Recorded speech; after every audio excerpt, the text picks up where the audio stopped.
United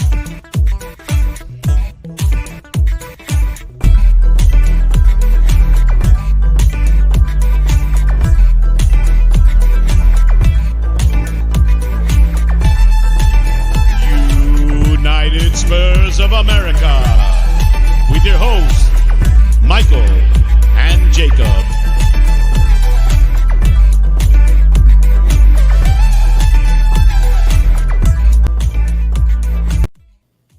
Hello, everyone, and welcome into another edition of the United Spurs of America podcast, hosted live on our very own YouTube channel. Michael and Jacob here, joined with you guys live, yes, on a beautiful Tuesday night in the United States of America. Early in the morning, I guess, if you're listening over in the UK or watching over in the UK. We greatly appreciate it, but nevertheless, hope this finds you well. Hope you are all doing well as well. And Jacob, Tottenham 4, Southampton 1. The 2022-2023 Premier League campaign has officially begun, my friend. And first, we want to shout out our loyal sponsors of the United Spurs of America podcast. Take it away, Jake. Our loyal list of sponsors of this channel go as listed. That's James Joris, Jayco. We got 3 Spurs boys, Bobby K in the house. Mile High Hotspur, Leo Coys. We got C Cubed, Jay Scott, and Alex Wood. That's the official list. Shout out. Shout them all out. Love them all up. Definitely check them all out. In the future, we're gonna be. I'll be putting in the link if you're a sponsor of the channel and you have your own channel or something you want us to link to. I'm gonna go ahead and put that in the chat. So definitely want to head on over to anchor.fm/United Spurs of America. Hit support, become a sponsor, and you get shouted out too. I'll promote whatever you want me to promote. Like I said, I'm not a cheap date. I think I told people that the other night, but hey. I'm affordable date. I'll put it that way. I'm economical. But when it comes to the official first game, things getting kicked off, I think this Southampton was the perfect opponent for that because we were still a little unsure. We saw shaky performances versus Roma. You could even argue versus the Korean super team. We were pretty shaky in the preseason. So we were just all curious to see how things worked out. And you know what? 4-1, I'll take it. Kane and Son, they didn't necessarily score, but you know that they affected the game in their own specific way. Just they didn't get on the score sheet. Sonny did have the assist. That's always nice. Kick things off for him. But Kulusevski, wowie. My biggest takeaway is probably the fact that everyone who has competition at their position, legit everybody who does, I thought that they stepped up, and I think that that's a huge sign of things to come, especially. Gimme a ginger from Sweden. Sing it loud, sing it proud, ladies and gentlemen. Deon Kulazevsky, he's already announced that he's arrived in the Premier League, but I think Saturday was a very early indication of his mentality and the way he's going to attack this season. 1 goal, 1 beautiful assist to open up Ryan Sessegnon's Premier League account. How's it going, Scott? How's it going, Bobby K? Thank you for joining in. But Kulusevski, man, you mentioned it. 1 goal, 1 assist, and like I did mention as well, Ryan Sessegnon getting on the score sheet first for us. We actually did concede to start the season early on in the first half, but did manage to bounce back very quickly. And Ryan Sessegnon, man, 21st minute, getting his first official Premier League goal in a Spurs shirt. And it's great to see. But first and foremost, man, gimme a W on opening day. That is the title of this episode of this beautiful podcast. And rightly so. Deon Kulasevsky's here, ladies and gentlemen, and he's here to stay in Lily White in the Premier League. Look, man, for me, and he's here in the he's going to dominate. He already has dominated, but he is going to dominate this season. And I think signing a player like Richarlison, you mentioned it, Jacob, the players who have competition. He may not have been competition in this game because he was suspended, but the signing of Richarlison is only going to make Kulusevski that much better. It's going to give him more competition. He's going to make Sonny better. He's going to make Kane better as well. But for me, man, my biggest takeaway was that this team can win in the Premier League without having to rely on Kane and Son anymore. And they proved it. They really did. Yes, we can talk about Kulusevski. Yes, he was one of the best players on the pitch, if not the. We'll talk about it later when we get into our man of the match and BDE of the match. But you have other players like the midfield. We'll get into that in a little bit. But Pierre-Emile Højbjerg, Rodrigo Bentancur, okay? Even Emerson Royale stepped up on Saturday. Ryan Sessegnon, I thought, had some bright moments. But more importantly, Jacob, the team collectively stepped in, and they stepped up where they needed to. And they delivered a very, very dominant first win of the season. You can't say that game was close. After we took the lead, we ran away with it. And we really didn't look back. I think that's what impressed me the most also. I would say something that else impressed me along those lines was the fact I knew we were going to give up the goal, right? Buenos noches, Wikipedia. Hope you're doing well. Big up Mile High Hotspur, sponsor of the channel. Ian Ferguson, evening all. How you doing? Yes, sir. How's it going, Ian? Put this here. If you'd like to become a sponsor, you can go ahead and click on that link. I think it's clickable, y'all. So go ahead and test it out. See if it works. A big takeaway for me was we all knew that first goal was going to come from them at some point, right? But to me, it was how are we going to respond? The first 15, 20 minutes, we looked very dull and flat and like we were trying to do different things. And at first I was getting a little like, man, I want to see something. I want to see something. Kulusevski with a beautiful ball over to Ryan Sessegnon, who just headed it in. I've been hearing a lot about... By the way, on Kyle Walker-Peters, rest in peace, but he did put him on a poster. These are the rules. You have to print it. You have to frame it. I don't make them. I just enforce them. Technically, Kyle Walker-Peters is supposed to frame it, sign it, and send it to him, like a signed, sealed, delivered type of block. But honestly, to me, man, that was good to see. I've been hearing that Perisic has been somewhat of a mentor, if you will, to Ryan Sessegnon, and he told him, get more to the back post and you'll find that you're going to get a goal. And what do you see? His first Premier League goal for Tottenham Hotspur. Let's ride. That's his first, right? Yep, in the Premier League. Because I think he scored in in a cup. Or was it Champions? Cup or Europe. But yeah, he scored. No, he scored in the Champions League against Bayern. That's what I was gonna say. I thought it was Champions but yep. Big ups him. Congratulations. Happy birthday, man. Jed Spence. We didn't see any Jed Spence, but happy birthday. Happy birthday. Shout out Jed Spence. Shout him out. To me, it was just impressive the way we answered. We're gonna face adversity all throughout this season. We know that.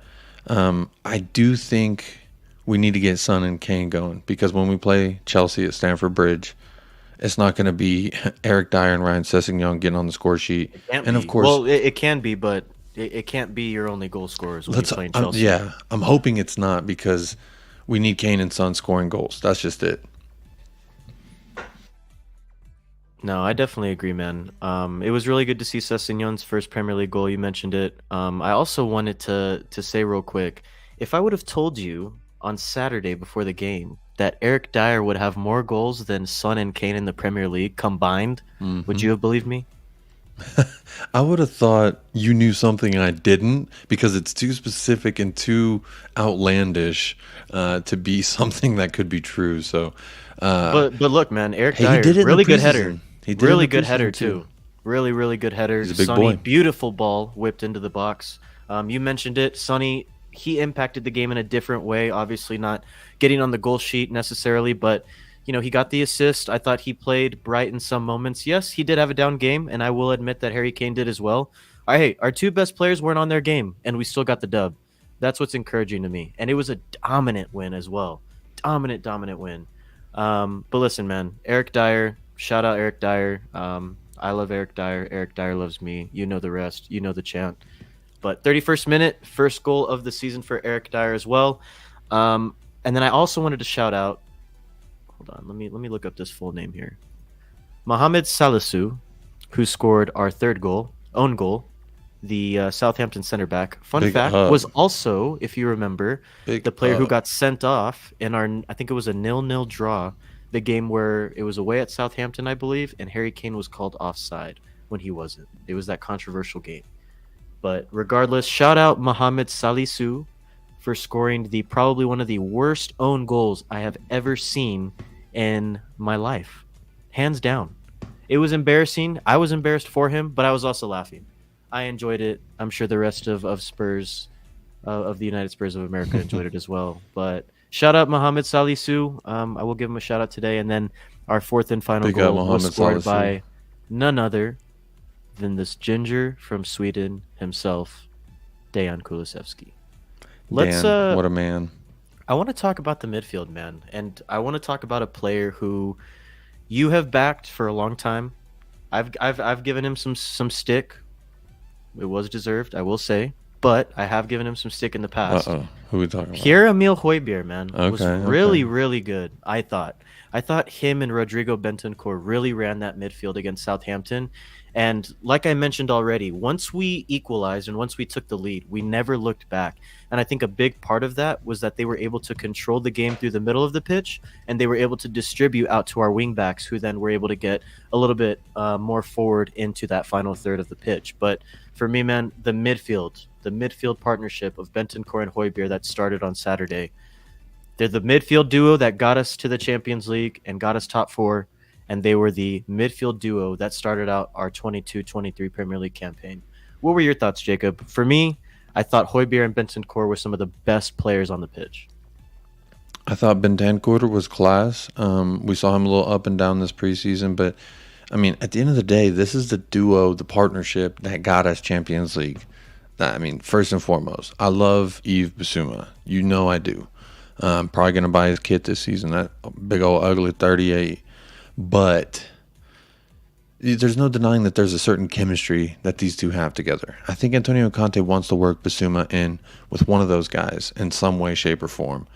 I mean, I just think that Bentancur is playing like someone who knows that there's someone breathing down his neck right behind him. Pierre-Emile Højbjerg, he's always played like that.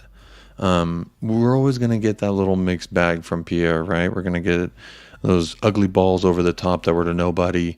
We're going to get those good balls over the top that were laid perfectly to Kane or to Kulu, and he's got some of that. But I think most of the fear that people have with Pierre is when the ball's at his feet, because if he's driving forward with the ball, it's not necessarily the greatest thing.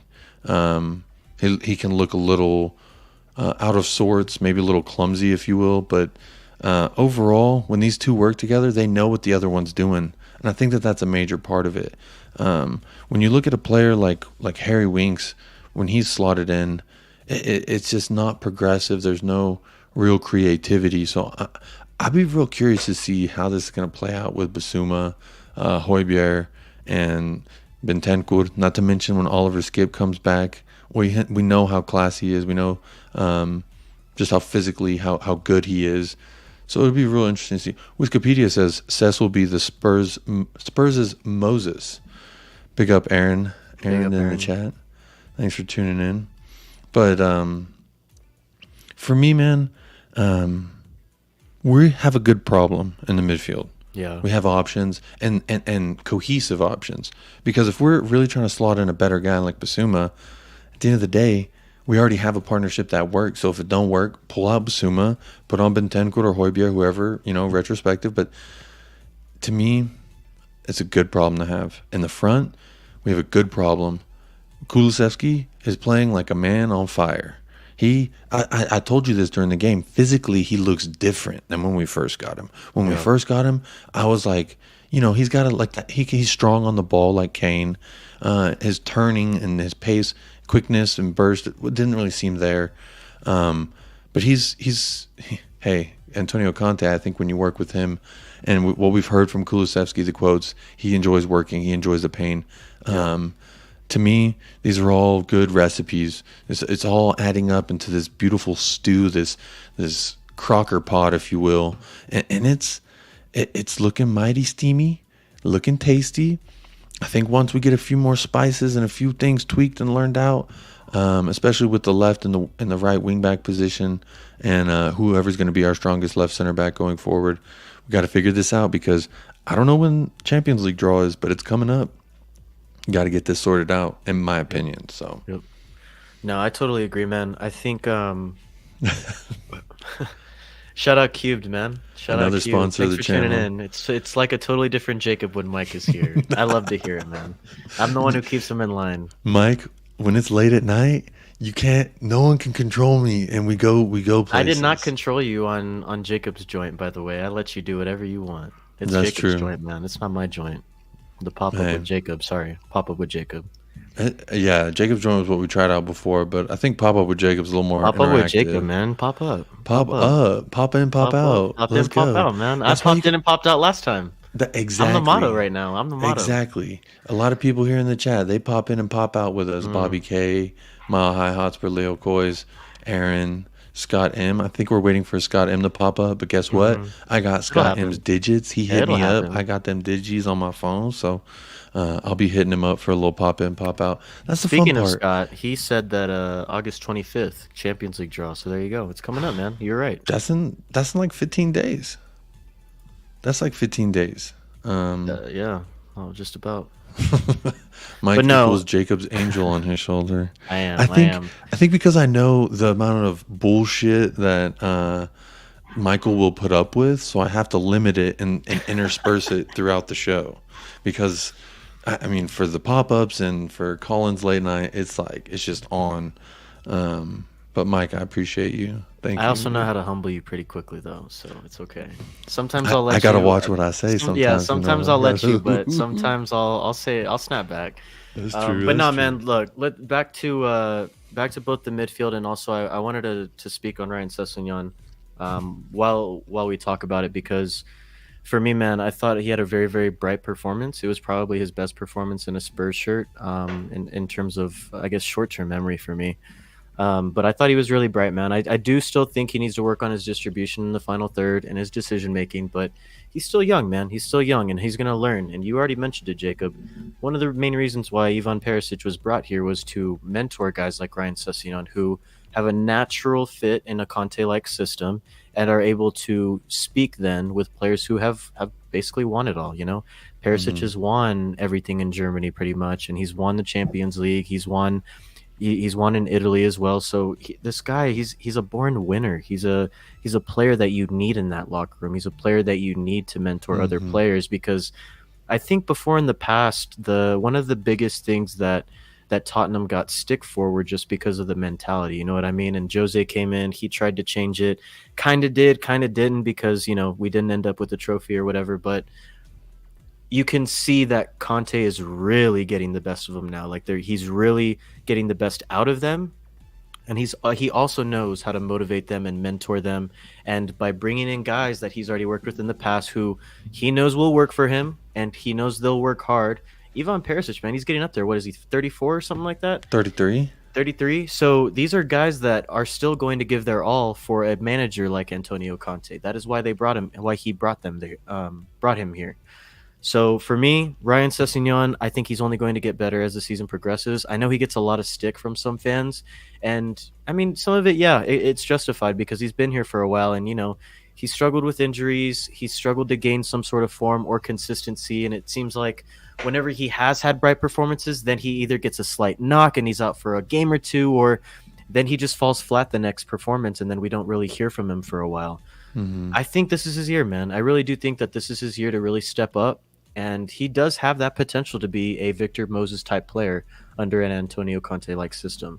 But for me, he's got the natural ability. I've said it time and time again. I'm excited. The thing that that stands out to me, what you said is, sorry, 33. There you go. Ivan Perisic is 33 years old. But when it comes to Sessegnon, I think that, like you said, physically he's got it in his bag. This was a guy that you even told me he was very highly touted coming out of Fulham. There was high expectations, and he hasn't quite lived up to them. But physically, he has it, and we see it. I mean, he got 66 minutes. So to me, you want him to be able to be quality throughout the stretch. I don't know, maybe Conte didn't like what he saw, or he just wanted more minutes for Ivan Perisic. But I thought Perisic was pretty decent when he came on as well. Kind of showed really, every time he comes out, to me, it's like, okay, this is what it's supposed to look like. But when we talk about the other wingback position, bro, Emerson Royale, he got, you could argue 2 assists. One of them he'll for sure get credited for. The other one, Salisu may not give him credit because he'll try and claim the whole thing. But bro, he was good. He was pretty good. He was. I'm not good. saying he's the end all. I would be all. argue that. I mean, would you say it was his best performance in a Spurs shirt? He obviously had some really good He had some, if very, not his I won't best, say his very second good, best, but very decent performances down the stretch. Obviously, because that just 11 in general really, dug deep. They stuck together and they dug their heels in and got what needed to be done. But I would argue it was his best performance in a Spurs shirt, man. You mentioned it, 2 assists. One of them's going to count. One of them is unofficial. I'm going to count it, and it's going to go in the Emerson comp. Guarantee you. Hell yeah, it's going on the Emerson comp. So and for me, the Emerson comp just naturally man. raises his. I still want to. There's got to be more there, in my opinion. But you know what? When it comes to these teams like Southampton, if we can have Emerson Royale step up and do that against the Southampton, that makes me less afraid when we play these trap games, if you will, later on in the season. I mean, last season, Southampton at St. Mary's, we got it served up a little humble pie, and it's games like that make me less worried when we can have people who can come in. I'm hoping, by the next time we see Southampton later on in the season, we have an established right wing back, and maybe Emerson comes. Hell yeah, he served up that Royale with cheese, Ian. You already know.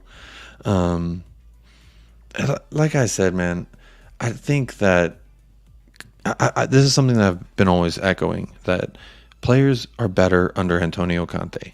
He makes everyone better. He pulled Ben Davies up out the mud and made me a fan of him again. Okay? He made... look, we got Champions League. Well, look at the starting 11. Pretty much the same damn thing that we saw on Saturday. And we got Champions League with that. That's pretty impressive. So, to me, we keep making... If we can make another huge signing, I think, in the center back position, I'm not trying to talk too much about transfers because it's just going to go on until deadline day. But if we can get in another quality center back for this season, not for later, What's up, Barry McCockner? New regular. Barry's a legend, man. What is going on? Sorry I'm late. Big up to usuals. Hell yeah. Real quick, Bobby K did ask a question. Actually, shout out Bobby K because he is a pending sponsor of the show. He says, at Mike, who starts at left wing back against Chelsea? So this is tough, man, honestly. I can see it going either way, but I'm going to lean on the side of Sessegnon because Conte did mention how Perisic is still working his way back to full fitness. I think maybe give him another 2 weeks, I would say. But that's just what my gut's telling me. I don't have any insider info. I don't have any new info from at whoever the fuck on Twitter, so I apologize. If we're going gut and butt instinct, something inside tells me that Perisic is going to be good to go. He's going to start. I would love it, man. He's a vet that we need out there for a team like Chelsea. I think Conte is going to lose his mind if we don't get a result versus Chelsea because we all know how it went down last season. I don't want to talk about it. I don't want to think about how I felt. But we know we know what happened. Every Spurs fan knows. You know and I know. We all and you know. He know. We know, he know. We all know that we know and he know. So when you think about it and you boil it down to the simple fact that Antonio Conte does not want to lose against the team, the club that sacked him, the club that did not back him. So, hey, I think that he's going to put Perisic in for the fact that he needs something different for this game. He had Winks out there last time. I think Dele Alli played last time. So it's like our lineup's got to look different in order for something different to come out. I don't know if Cess is good enough to pocket up Chelsea, but maybe this is the point in which Chelsea's season in which Cess can do something like that versus a bigger club. I hope he can. I want him to. But the thing is, I want to see Perisic personally because I think, like I said, he's got that veteran presence. He's going to help bring a calm, cool collective to that left side there. And I just think it's going to make Sonny better. It's going to make Kane better. The higher quality we put out there in the starting 11. Yves Bissouma, he came on late. I think he had like 3-4 minutes. And he had the last kick of the ball, a little screamer, maybe a foot wide, but he was out there just shooting around. We got to get these goals coming in like we've been seeing from the Sessegnons, from our wing back positions, and even our center back on the on set pieces. That to me stood out because I know it wasn't necessarily a set piece, but it's still a sunny cross into the box, and our center backs were there because we were just on a set piece. So I think it technically kind of counts, but Dyer's big. He need to be doing that. He in the box needs to be like Kane on a corner. A aerial threat, someone you have to mark. So it's good to see him get on the sheet. I think his confidence is high.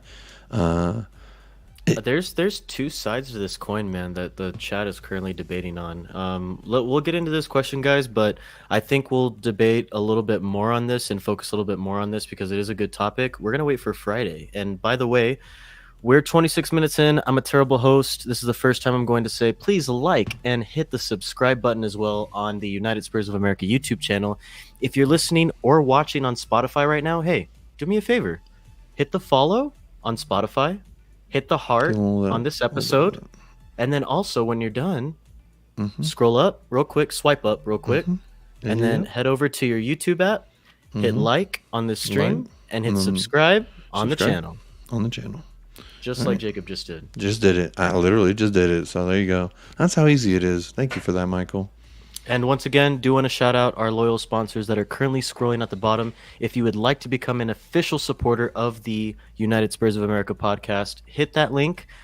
Jacob did drop it in the chat earlier, so if you want to see it, feel free to scroll. It's pinned. It's just anchor.fm/United Spurs of America. It's pinned to the top, too. You can see it there. Yeah. Jacob already pinned it for y'all.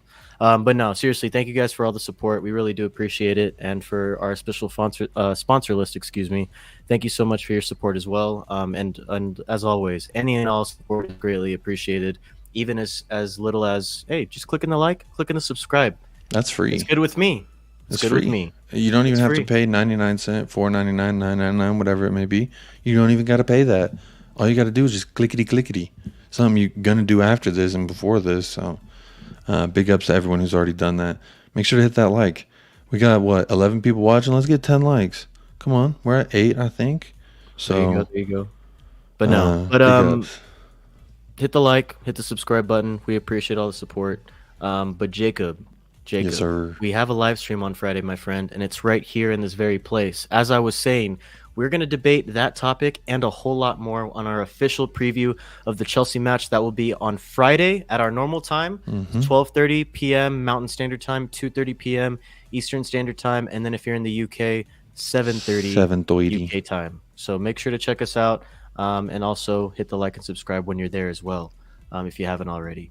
But Jacob, first win and top of the table for our boys in Lily White. Oh, yeah. Would you like to go over your man of the match and BDE of the match, my friend?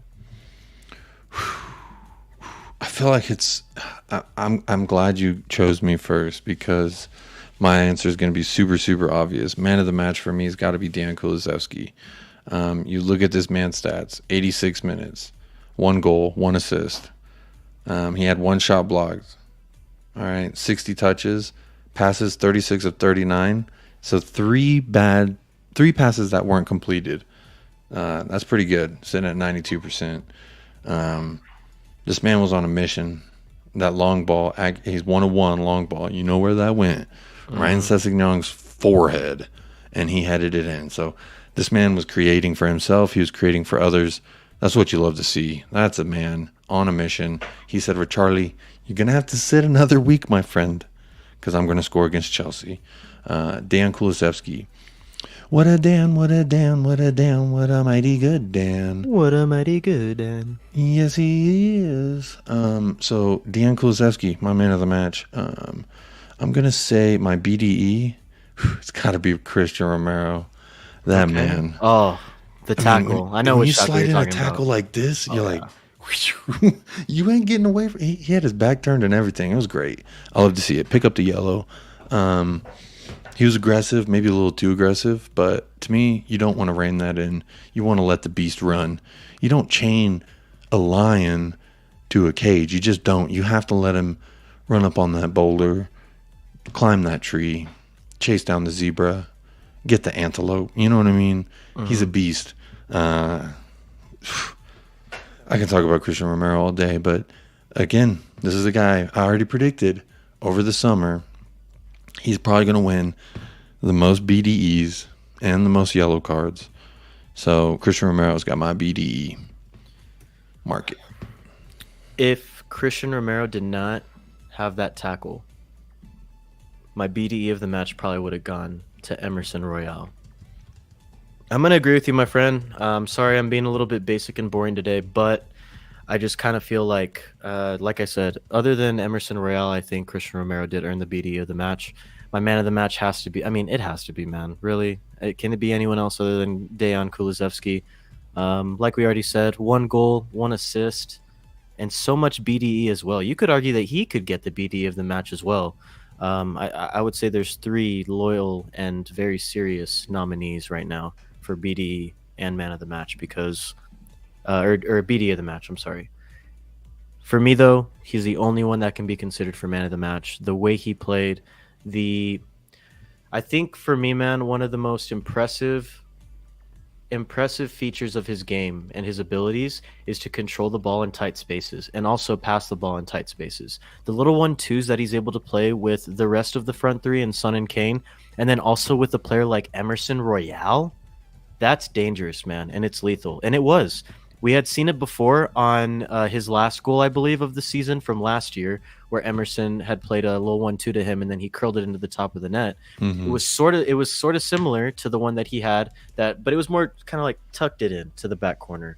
It was more of an elegant shot, if you will.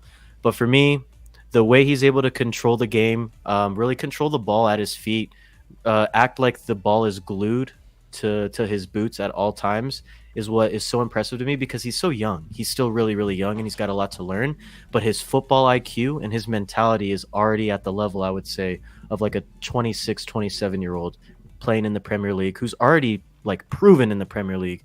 And after this season, man, I'm telling you, I'm going to call it right now. He's going to score at least 10 goals and he's going to get at least 10 assists as well this season. I think he's going to finish with a double-double at least. Double-double. I think he's going to score. He might score more than 10, but I think he's going to get at least 10 assists as well. He's got a lot of options around him, got a lot of very good players around him. He's got a real shot to do it, man. And I'm going to back him. I think he's going to have a big year, big year. And then I'm going to reiterate, man, Christian Romero, BD of the match. My man's went in there with a force to be reckoned with and a third leg to be reckoned with as well. And they felt it. They felt it on Saturday. Oh, yeah. They definitely felt it. I'm writing this down, actually. I'm going to do this every time we give our man of the match in BDE. So that way at the end of the season, we have a little tally. Yeah.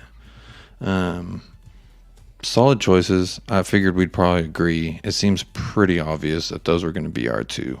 But I'm serious, man. I think if Christian Romero wasn't on the pitch, I think I would have given it to Emerson. He was this close to earning BDE of the match. He was good. I think I still probably would have picked Son just because he got the assist. He's a threat. He constantly affects the offense, whether he has the ball or not. So, and then if you saw those Calvin Klein photos, I mean, come on. Definitely man of the match, BDE, all the above. Big up Kelvin Fletcher. Help us get them likes up. I agree. Thank you. There it is. Mahai Hotspur says there should be 100+ likes. Let's get that going. Why not? 100+ likes. There's 10 of y'all, so if you all make 10 accounts, we'll get 100 likes. So appreciate y'all. But yeah, man, it's hard not to pick Dan as your man of the match. I mean, goal and assist. What else can you do, right?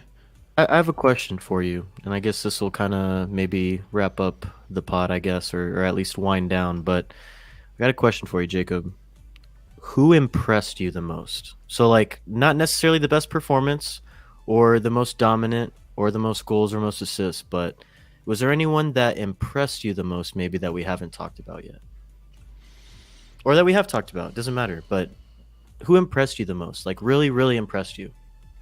Really, really, really, truly. Not a hater, but I just hadn't been big on the whole Kulusevski hype. Like I've been like, yeah, he's been solid, but like I've always argued when you have Kane and Son, it's gonna make everyone else better.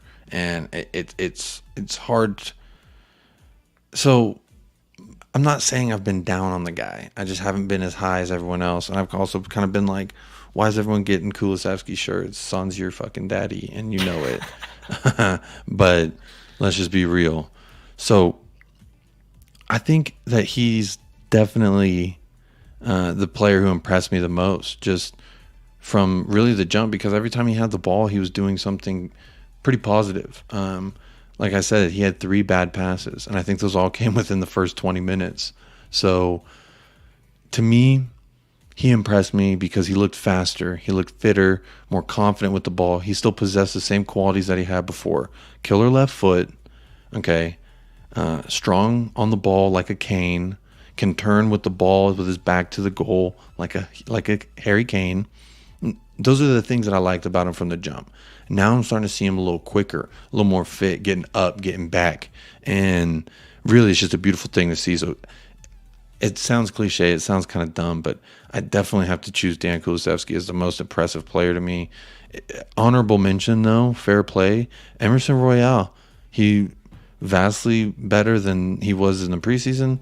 Like I said, I think there's still got to be more coming from that position. He'll do fine versus the Southamptons, versus your Bournemouths, and your no offense, but your lower league clubs. He'll do a suitable performance like we've seen from Ben Davies and Dyer, etc. I don't know how confident I feel going into the next week, especially with a bigger club away from home. It's a different game. But you know what? I'm here to be proven wrong by the people I doubt. I'm here to be proven right by the people I believe in. So I think it's going to be a cracker of a match. But Deon Kulasevsky for sure impressed me the most versus Southampton. You could argue Kulu. Like I said, I think he really dominated that second half, man.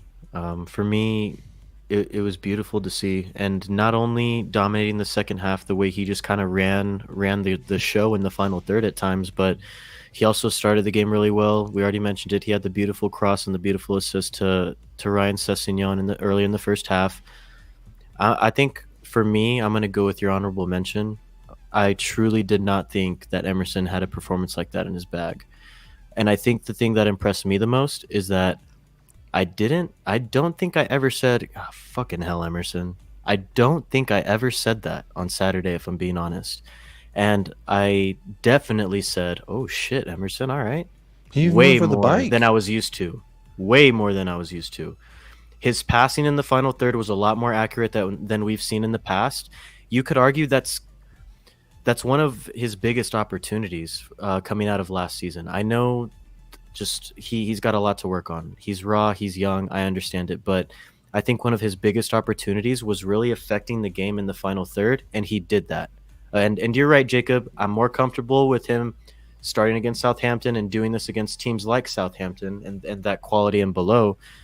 And I'd have to agree with you, man. I would still be nervous going into Sunday, an hour before, if I see the team sheet and Emerson Royale starting at right wing back.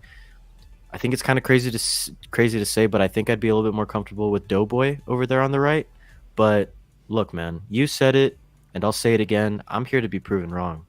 I have no shame in being proven wrong. I've been proven wrong many, many times on this podcast. That's a being wrong that you're welcome. I've been proven wrong about Ben Davies. I've been proven wrong about Eric Dyer. I've been proven wrong about Emerson Royale to a degree. And then also, I guess, Højbjerg to a degree as well. I don't care, man. We said it time and time again. I will back the players that are in our club, and I will wish nothing but the best for them. But I'm going to keep it real. Emerson was not that great last year. Not great at all. He impressed me the most, man. He really did. He truly did. Mile High Hotspur, official sponsor of the channel, says Emerson playing like he's trying to keep his spot. And Scott M says he's not a sponsor of the channel, but he's a friend of the show. He says when Emerson just easily gave the ball away while under no pressure, you didn't curse him. I was going to say I thought there was maybe once or twice where I was kind of like, I think in the first half. But again, I think everyone in the first half looked pretty like meh. Especially early on, we looked a little shaky. The 25 minutes of first of the game was like not the greatest. But you know what? Again, it's not always how you show up. It's kind of how you respond sometimes. Especially, like I said, this is a great first week team to be playing when you're still meshing, you're still figuring things out. This is the squad mostly intact that we saw, but again, they had an off season unlike any off season that any of them have ever had, I'm sure. And Conte's feeling more. You got to believe he feels more confident and instilling more of his game plan and more of his philosophy with these players because he's had more time. I think we've always said when if you give Conte an off season and a preseason with these players, really the sky's the limit with anybody. I hate to say it, but he makes me believe anything's possible. Let's win the league. Let's see. Scott M says, I'm a sponsor. You just have to update your info. All right. We'll wait for Jacob to confirm. While you confirm, Jacob, I did want to give a quick little transfer roundup for those who may be behind. So we have official, well, I guess not officially, but I guess in terms of here we go, Fabrizio Romano official. I guess it's official. Destiny Udogie, we mentioned it on the stream last week, how we were in talks to sign him on a permanent deal, but a loan back deal for this upcoming season with Udinese. That was the case. He will be scheduled to take a medical test in the next few days at Tottenham, and then he will be flying back to Italy to start and I guess finish the Serie A campaign over there in Udinese. Really, really good, talented left back or left wing back, if you will. Hearing a lot of people say a lot of positive things about him. One of the best left wing backs in the entirety of Serie A last season. You name it. This is supposed to be a guy who's going to be contending in the Italian national team very, very soon. And the fact that we're going to get him back next year after he has even more experience in Serie A definitely excites me. Jacob, did you have any thoughts? And then also confirmation with Scott? Teach me how you Dougie would be my first thing. He's a pretty large kid. He's still young, so he's going to keep growing. I think he's, 6'1", 6'2" right now? Yeah, he's pretty big, man. He's going to definitely give me something to be looking at in the Serie A, so I'll definitely be paying a little bit more attention to Udinese. I hope he gets a lot of game time because I think with Sess and Perisic and what we got going on there, he may not see the field too much. So the loan deal doesn't bother me too much. A little bit expensive, almost as much as we paid for Bissouma. But you know what? If this guy comes good, then it'll be all worth it. So Bobby K has been trying to become a sponsor. Scott M is now saying that he is a sponsor. We just have to update the info. And see, this is the second Canadian sponsor that, for whatever reason, I don't get any kind of update. Anchor doesn't. Weird. So I wonder. Discriminating against Canadians, man. Not cool, Anchor. That's not cool at all. So I'm actually after this, I promise I'm gonna I'll hit y'all up on WhatsApp and I'll let you know what I find out. But I'm gonna message. I'm gonna message the support desk and figure out if there's some kind of like problem with Canada being with Canadian people being sponsors. I don't know what the issue is, but big up Scott. Big up Scott. Sorry about that. Do you have a comment real quick? Shout out Spud Gun. I think that's a new comment, at least for me. New name that I saw in the Aaron chat. Doob. Aaron Doob. Get on your other account, mate. I'm always skeptical. No, he of came over to deals. give us a like. Oh, got you. Well, Yeah, then I appreciate big it, Aaron. Thank you. He says I'm always skeptical of loan back deals. Jack Clark, Sar, Gill might as well have been Hill. 20 odd mil for Udogie. That's so much money if you add it up. I mean, yeah, man. I guess on one hand you can say that it is going to be a risk, and it's not a surefire thing, but a lot of people are saying he's very, very, very, very good, and he's very, very talented. And Jacob already mentioned it, man. He's already got the size and the frame of, I would say, 25, 26-year-old seasoned veteran. A grown man. In any sort of top 5 league. So for me, I'm trying to stay optimistic, man. Obviously, we're not going to see him until next summer.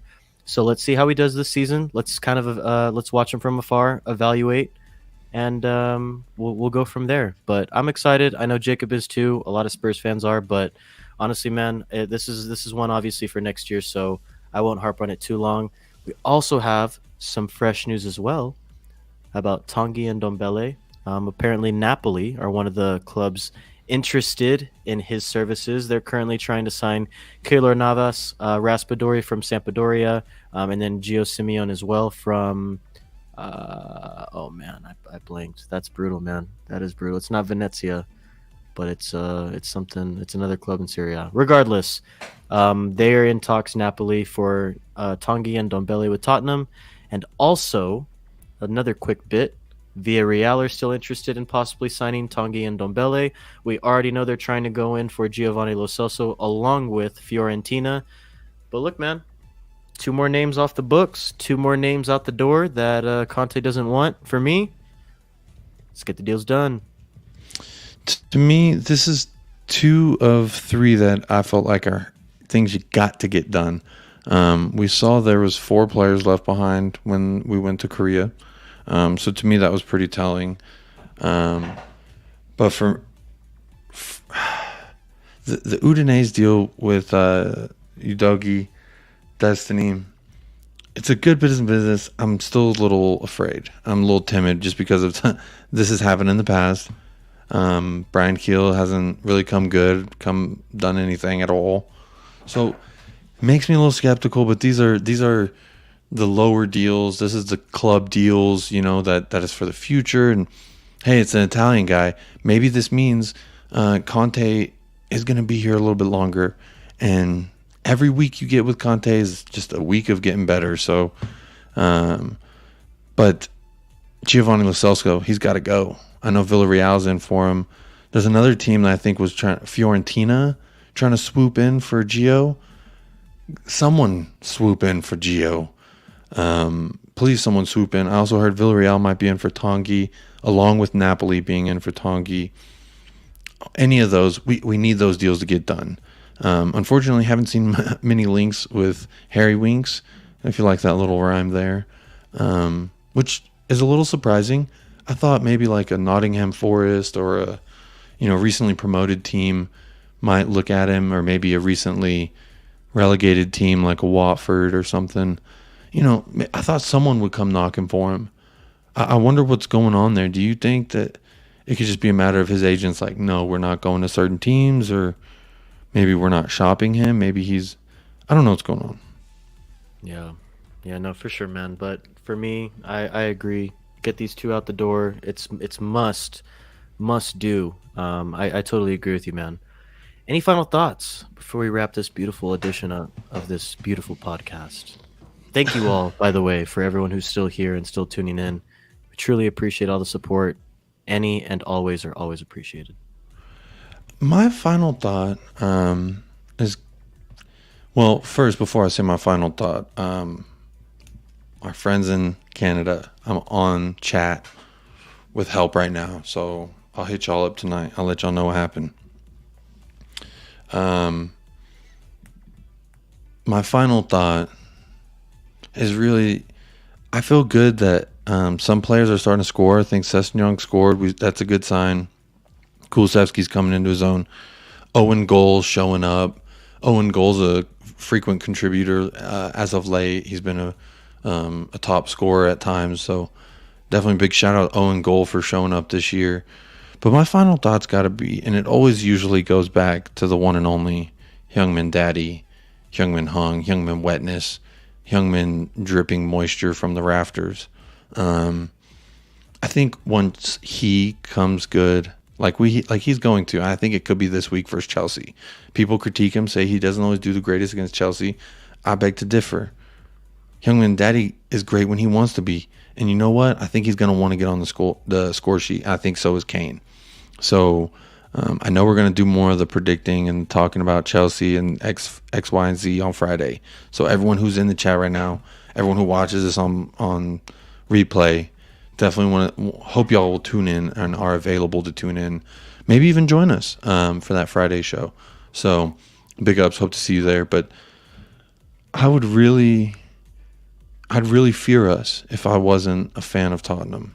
I would really fear us. I think that's my final thought. That Premier League better beware. Premier League better beware. What's our girl Ellie Goulding, as she would say, anything can happen. Mm-hmm. So that's what I'm going to say. Anything can happen. My final thought is, gimme, gimme, gimme a ginger from Sweden. Hey. I love Deon Kulazevsky, man. I love our front three, and I'm loving in the direction of which we're headed with Antonio Conte at the helm. So my final thought, I'm thankful for Deon Kulasevsky to play on our football team. I hope he is here for many, many years to come. I have a feeling he will be. I guess unless Barcelona or Real Madrid come in, but we'll see, man. We'll see what remains to be seen. But for me right now, I think he's going to tear it up this season. I've said it before and I'll say it again. I think he's going to have a great year in a lily white shirt. So that's all I'll say, man. That's all I'll say. Hit the like, hit the subscribe button.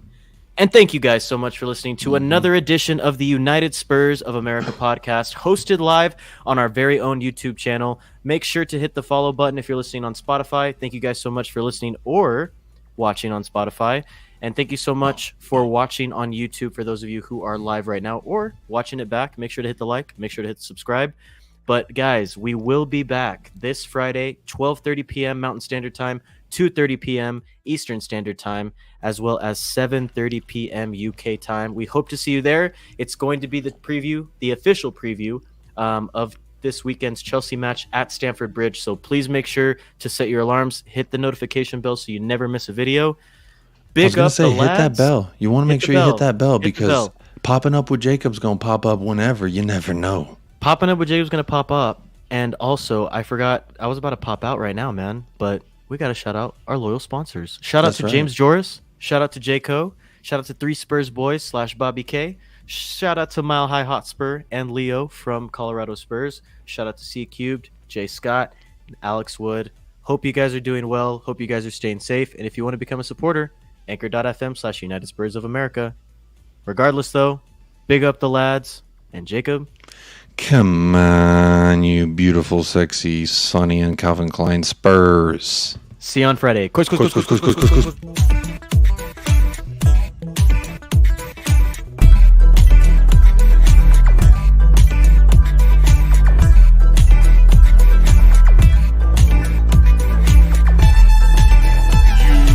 United Spurs of America with your host, Michael